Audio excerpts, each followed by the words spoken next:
All right, here's a quick video on version 4 of the X32 and M32 firmware update v4. This is the edit app, and the main feature that's been added here, of course, is routing. There are some that are confused as to why we still see the 8x8 fixed routing that we've always had. I presume it's because of backward compatibility. If you come to this tab right here, everything's exactly the way it has been as far as you wanting to do your own 8x8 patching. The only difference, of course, is this tab down here. For people that like the routing as it always has been, it's exactly the same. If you do not want to see the 8x8 routing, simply come over, do a preset where your routing is always going to default to the user custom bank, and simply never go to this tab. If you want to do any kind of custom routing or any kind of routing, you simply go here, and this is what default routing looks like. That's 1-to-1. From here, you can now do 136 by 32 patching. So let's say that we've got a DL251 on stage with 2 MC microphones that have always been used for the event, but you've just patched, let's say, 30 inputs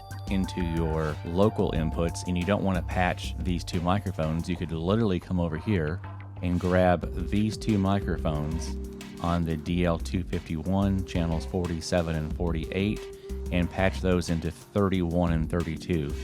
And that's something that you simply could not do. In the past, you had to take an entire grid of 8 and patch it in over here. To take that one step further, let's say for some reason channels 23 and 24 here needed to be some tracks that were plugged into your USB card input. So if you wanted channels 1 and 2 coming out of the card to be channels 23 and 24, you could simply do that. And again, what would have burned 16 inputs to do that, and you would have lost all of your local inputs, the custom patching allows you to go through and grab anything you want in the 168 and patch it. So that's just a couple tips, a couple practical uses, and also the idea that you don't ever have to even look at the 8x8 patching anymore if you don't want to. Simply default all of your blocks to user in, save it as a preset if you want, and just consider this your 1-to-1 patching point.